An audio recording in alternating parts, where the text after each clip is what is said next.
you ever told your kids a fear-based story to get them to behave? Watch out, do you want to be on Santa's naughty list? It may sound like a harmless threat to an adult, but to children, it can be life or death.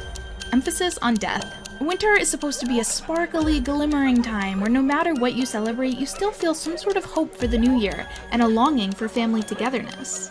But, as with many things we discuss on this channel, times weren't always so hopeful. In Europe, just a few centuries before word of Father Christmas, most of the people saw midwinter as a period when the dead and demonic roamed the frosty countryside. Like, imagine your mom telling 8-year-old you something like, "Hey, you better behave when your grandma comes over, or else Krampus, the anthropomorphic demonic goat, will come beat you with a stick and eat you for Christmas dinner." I think I'd just die right then and there. In the 1500s, it didn't go exactly like that, but Krampus is the first of 7 historic Christmas horrors that we'll get into today on Things of Legends. Hit subscribe, you know, if you want, and tune into our channel for more ho-ho holiday content like this. Krampus. The story of Krampus, our first beast on this list, is said to have started in Germany. His name even derives from the German word Krampen, which means claw. Back way before the 20th century, Krampus was thought to have been a big part of pagan rituals for winter solstice. According to legend, he was son of Hel, the Norse god of the underworld. As history progressed and Christianity spread across Europe, he eventually became associated with Christmas due to the overlap in culture and time of year. That doesn't mean the Catholic Church didn't try everything they could to ban him, though. On the night of December 5th, children believed that either St. Nicholas would reward them with gifts for good behavior, or Krampus would beat them with sticks and branches for bad behavior. The next day, you'd either wake up to tend to your injuries or to open presents. How twisted. Nowadays, festivities like Krampus Run or Krampuslauf happen all over the world during the winter holiday. People will dress up as Krampus, scare strangers, get really drunk, and basically go on a rampage of celebration for the night. Speaking of getting drunk and scaring others, check out our Halloween video on Stingy Jack and how jack-o'-lanterns came to be. Lussi. The second Christmas horror I'm going to introduce you to is Lussi. In Norway and Sweden, December 13th is St. Lucia Day, and the celebration is usually marked with a young woman dressed in a white sash and a crown of candles roaming the streets, followed by a day of festivities. Now, obviously, that doesn't sound too bad, but a few centuries prior, Norway had an entirely different version of how that holiday should go. The night before the 13th was Lucy's night, where evil spirits and demons rose to wander the earth. And the only way to protect yourself? If your kids were well behaved and you had a sign of the cross protecting your home. Lucy was portrayed as a terrifying demon that would ride through the town, followed by demons, evil spirits, and trolls. Together, these evils would destroy crops, livestock, and kidnap or kill anyone foolish enough to be walking around at night. Definitely not a great way to celebrate the season. La Befana. Next up, this judgmental witch puts Santa's naughty and nice list to shame. In Italian folklore, La Befana was around long before Santa was running the toy factory. Since at least the 8th century, she's been flying around on her tattered broomstick, deciding whether or not children get treats or a lump of coal. This takes place on January 6th, or the morning of the Epiphany.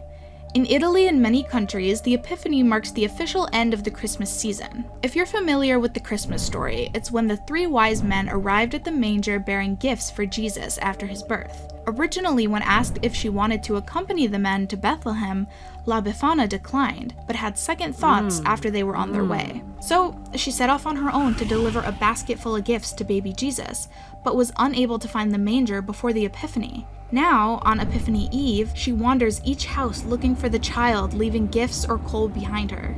If you think about it, La Befana is the closest thing to modern-day Santa, even though she has no correlation to him. The Kallikantzaroi. Can you imagine walking around a neighborhood and everyone has a colander sitting on their doorstep? This is what many villages in Greece looked like during the 12 days of Christmas, and it was all because of our next horror, a group of tiny goblins, the Kallikantzaroi. These little creatures that come out to disrupt celebrations are said to live under the crust of the earth. They spend all year sawing away at the stem of the Tree of Life, which keeps our planet spinning. Each year, like clockwork, they get it down to a thread before they are so distracted by festivities, they have to come up to the overworld. The colanders are placed outside of the homes because the trolls are said to get distracted counting the holes. They can't count beyond 3 since it's such a holy number, so they never come inside. Some say they appear because Christ had not been baptized and therefore could not protect humanity from evil. Long ago, Greeks used to even keep fireplaces burning throughout the entire holiday season so as to keep these little trolls out of their homes. The worst part is, the Kallikantzaroi had a goal to steal any child born during the 12 days of Christmas and turn them into fellow Tree of Life haters. The only way to protect your baby was binding the newborn in straw and garlic. Smelly babies, dirty colanders, not a lot of fun. Frau Perchta.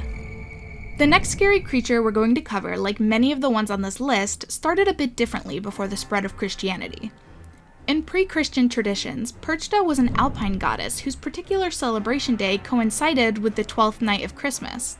After the influence of the Catholic Church, she instead became a demonic witch who stalked villages and punished anyone who made her upset. Her appearance depended on how displeased she was with you. The worse, the more horrifying she became. As long as you follow her traditions on the 12th night, aka making a traditional meal and baking special cakes in her name, she'd leave you be. If you didn't, she'd sneak into your room at night and replace your insides with pebbles and straw. Whoever made up that legend got real specific with it. The Yule Lads. The Yule Lads in Iceland are an example of a legend that got a little too carried away. The 13 Yule Lads visit houses, 1 Yule Lad a day, between the 12th and 24th of December. Nowadays, they are shown as tricksters. Each Yule Lad had its own identifying means of trickery. Spoon Licker steals wooden spoons to lick off the leftovers. Door Slammer slams the doors of the house all night so nobody can sleep. You can imagine what Sausage Swiper does on your own. In the 18th century, the Yule Lads were much more vicious. It even got to a point where storytellers became competitive and tried to outdo each other with details of gruesome brutality and violence. The tales got so out of hand that in 1746, a public decree banned the foolish custom of scaring children with the Yuletide lads and ghosts. Jólakötturinn, the Christmas cat. Last, but certainly not least, the Christmas cat. Try to say Jólakötturinn 3 times fast, because I can't.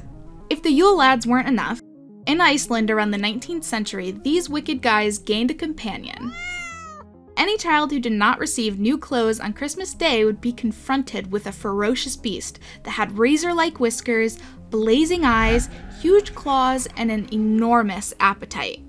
World-renowned musician Björk even references the little beast in one of her earliest recordings on a song plainly titled Jólakötturinn, based on a poem that was originally written to outline Icelandic Christmas traditions for future generations to come. Now, after hearing all of this, did you notice a common denominator? Why have we been trying so hard for so long to scare kids into good behavior? To the point where a public decree was declared in Iceland over legends that should be used as tradition to bring communities together. Generally, at least in Western society, there has been a shift away from fear-based narratives during religious holidays. Sure, you can get added to Santa's naughty list, but it depends on who your parents are to know how seriously to take that claim. Eventually, all of the stories you just heard evolved into the various winter traditions we now celebrate happily instead of fearfully. Kids spend all night awake waiting for the excitement of the morning, instead of fearing that they might get taken away. Each of these scary guys have a story of their own, so let me know in the comments if you're interested in learning more about any of them. I hope this video doesn't give you too much of a nightmare before Christmas. Anyways, like, subscribe, and all that good stuff if you want to be on Santa's nice list. Thanks for watching Things of Legends, and we'll see you soon.